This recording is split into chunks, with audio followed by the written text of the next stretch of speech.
एक टाइम था जब परिणीति चोपड़ा को आज की टॉप एक्ट्रेस आलिया भट्ट और श्रद्धा कपूर की कंटेंडर माना जाता था। इवन परिणीति को बड़े एक्ट्रेस से कंपेयर किया जाता था। बट ऐसा क्या हो गया कि परिणीति अब बॉलीवुड से ऑलमोस्ट गायब ही हो गए हैं। So in this video we will talk about Parineeti Chopra and how Karan Johar destroyed her career by constantly bullying her. और परिणीति के बैड स्क्रिप्ट चॉइसेस और उसके अनप्रोफेशनल बिहेवियर पे भी हम इस वीडियो में बात करेंगे। So Parineeti was born on 22 November 1988 in Ambala, Haryana in Punjabi family. Parineeti के जो फादर है पवन चोपड़ा एक बिजनेसमैन है। परिणीति ने अपनी स्कूलिंग अंबाला में ही कंप्लीट की थी और परिणीति ने अपने एक इंटरव्यू में भी कहा था कि वो एक काफी अच्छी स्टूडेंट थी। परिणीति को बचपन से इन्वेस्टमेंट बैंकर बनना था। जब परिणीति 17 साल की थी तब वो स्टडीज के लिए इंग्लैंड चली गई थी।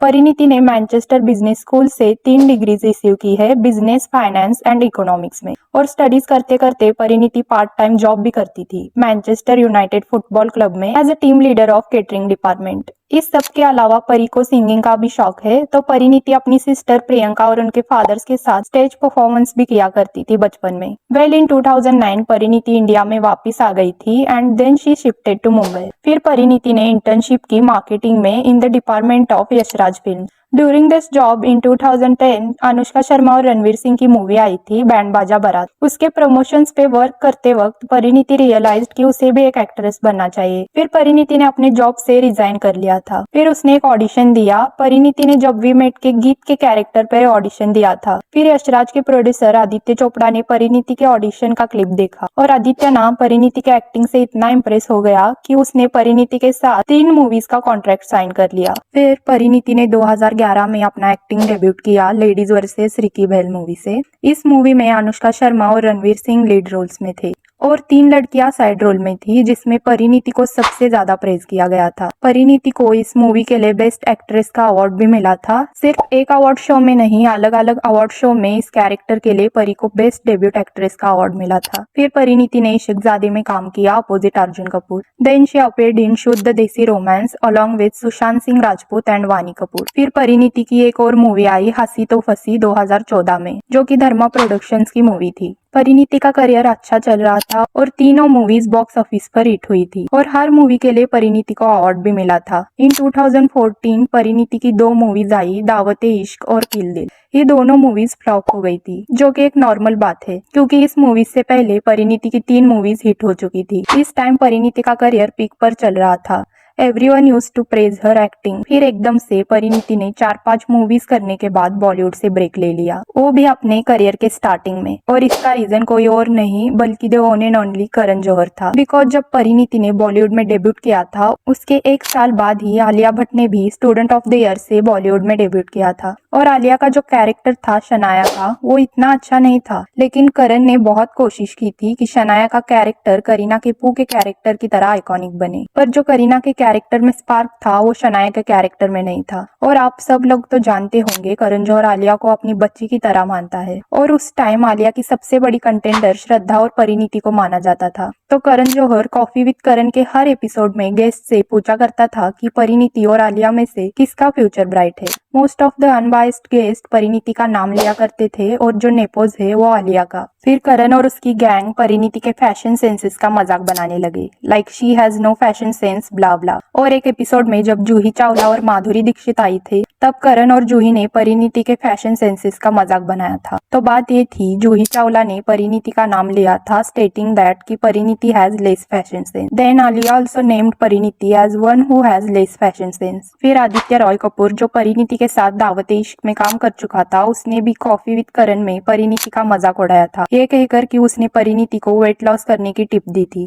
तो इन्हीं सब बुलिंग से परिणीति अपने लुक्स को लेकर इनसिक्योर हुई होगी, क्योंकि जब कोई आपको आपके लुक्स को लेकर कॉन्स्टेंटली बुलिंग करता है ना, तब आप मेंटली उसी चीज के बारे में सोचने लगते हो। क्योंकि कोई भी फिल्म इंडस्ट्री हो, मूवीज में सिर्फ स्लिम एक्ट्रेस को कास्ट किया जाता है। For example Vidya Balan. विद्या को भी उसके करियर के स्टार्टिंग में उसके वेट के लिए बहुत सारी मूवीज से निकाला गया था, पर विद्या की एक्टिंग की वजह से ऑडियंस ने विद्या को एक्सेप्ट कर लिया। और कहीं ना कहीं परिणीति को भी उसके बबली पर्सनैलिटी की वजह से ऑडियंस ने एक्सेप्ट कर लिया था। पर परिणीति ने बॉलीवुड से 3 साल का ब्रेक लिया, पर जो 3 साल का ब्रेक लिया ना परिणीति ने, वो उसके फेवर में नहीं गया। क्योंकि 3 साल का ब्रेक लेना, वो भी अपने करियर की स्टार्टिंग में, ये बहुत डम्बेस्ट डिसीजन था परिणीति का। बिकॉज परिणीति ने उस टाइम बॉलीवुड के कन्वेंशनल ब्यूटी स्टैंडर्ड्स में फिट होने के लिए वेट लॉस को ही अपना गोल बना लिया था, और वेट लॉस पे फोकस करने के चक्कर में परिणीति ने पीकू, उड़ता पंजाब, किक, सुल्तान जैसी मूवीज को रिजेक्ट किया था। फिर बाद में उड़ता पंजाब में आलिया को कास्ट किया गया, और इसमें करण जौहर का एज ऑलवेज बहुत बड़ा योगदान था, और ये चारों मूवीज ब्लॉकबस्टर रही है। हाँ, परिणीति को बहुत ज्यादा बुली किया गया था, बट वेट लॉस को पूरी तरह कंसिस्टेंसी के साथ किया जाए तो वो 6 महीने में भी हो सकता है। पर वेट लॉस के लिए 3 साल का ब्रेक लेना एक गुड डिसीजन नहीं था परिणीति का। इस ब्रेक की वजह से परिणीति की जो फैन फॉलोइंग बनी थी ना, वो भी फेड होने लगी थी, क्योंकि उन 3 सालों में श्रद्धा, आलिया, दीपिका और कई एक्ट्रेस परिणीति ने रिजेक्ट की हुई मूवीज करके रेस में आगे निकल चुकी थी, और 3 साल बाद परिणीति का इंडस्ट्री में कमबैक होना मुश्किल था। सिर्फ यही 4 मूवीज नहीं, परिणीति ने RRR और एनिमल मूवी भी रिजेक्ट की थी, और एनिमल मूवी को रिजेक्ट करने का परिणीति ने ये रीजन बताया था कि उसको उस टाइम चमकीला मूवी भी ऑफर हुई थी इम्तियाज अली, और इम्तियाज अली परिणीति का ड्रीम डायरेक्टर है, तो चमकीला के लिए परिणीति ने एनिमल मूवी को भी रिजेक्ट किया था। फिर परिणीति ने 2016 में वेट लॉस के बाद अपना कमबैक किया डिशुम मूवी के सॉन्ग से, पर अब परिणीति की पहले की तरह फैन फॉलोइंग नहीं थी। फिर 2017 में परिणीति ने 2 मूवीज की, मेरी प्यारी बिंदु, जिसमें परी ने अपना सिंगिंग डेब्यूट भी किया था माना के हम यार नहीं सॉन्ग से। गाना तो फेमस हुआ था, पर मूवी फ्लॉप हो गई थी। Then she appeared in Rohit Shetty's Golmaal again, और ये मूवी ब्लॉकबस्टर हुई। फिर 2018 में परिणीति ने अर्जुन कपूर के साथ एक और मूवी की, नमस्ते इंग्लैंड, और आप तो जानते होंगे अर्जुन कपूर की बुरी एक्टिंग की वजह से उसकी हर मूवी फ्लॉप होती है, तो इसलिए ये भी मूवी बहुत ज्यादा फ्लॉप हुई थी। देन परिणीति की 2019 में मूवी आई केसरी अक्षय कुमार के साथ, जिसमें परिणीति का कुछ ज्यादा रोल नहीं था। फिर उसकी 2 मूवीज आई, जबरिया जोड़ी and the girl on the train, जिन्हें मिक्स्ड रिव्यू मिला था। फिर परिणीति ने 4 मूवीज में काम किया, संदीप एंड पिंकी फरार, तिरंगा, मिशन रानीगंज और सानिया, और इसमें से ऑलमोस्ट हर मूवी फ्लॉप हुई थी। बट परिणीति की लास्ट ईयर जो मूवी आई थी ना, चमकीला अपोजिट दिलजीत दोसांझ, वो नेटफ्लिक्स पर रिलीज हुई थी, और 2024 की most watched Hindi streaming film बनी थी। अब आते हैं परिणीति के बैड स्क्रिप्ट चॉइसेस और उसके अनप्रोफेशनल बिहेवियर पे। हाँ, परिणीति के डाउनफॉल में करण जौहर का भी हाथ था, बट हम कम्प्लीटली करण जौहर को ब्लेम नहीं कर सकते हैं, क्योंकि अपने करियर के पीक पे 3 साल का ब्रेक लेकर इतनी अच्छी मूवीज को रिजेक्ट करना और बैड स्क्रिप्ट वाली मूवीज में काम करना परिणीति का फॉल्ट था, ना कि करण जौहर का। और एक इंसिडेंट मैं आपको बताती हूँ, जब परिणीति को सनी कौशल के अपोजिट शिद्दत 2 मूवी ऑफर हुई थी, तब परिणीति ने मेकर्स को 1 मंथ वेट करने के लिए बोला था, पर बाद में परिणीति का टोन और बिहेवियर चेंज होने लगा and she started creating unnecessary tantrum. इसलिए मूवी के प्रोड्यूसर दिनेश विजन ने परिणीति को रिप्लेस करके वामिका गाबी को फिल्म में ले लिया। और रही बात नेपोटिज्म की, तो ऐसे बहुत सारे एक्टर और एक्ट्रेस थे जिन्हें करण जौहर ने बॉलीवुड से निकालने की कोशिश की है, like Shraddha, Kriti and Kartik, पर अभी यही लोगों ने बॉलीवुड में अपनी टॉप की पोजीशन बनाए रखी है। वैसे ही परिणीति को भी अपनी इनसिक्योरिटीज से ओवरकम करना चाहिए था, और वो वेट लॉस करते करते भी मूवीज कर सकती थी।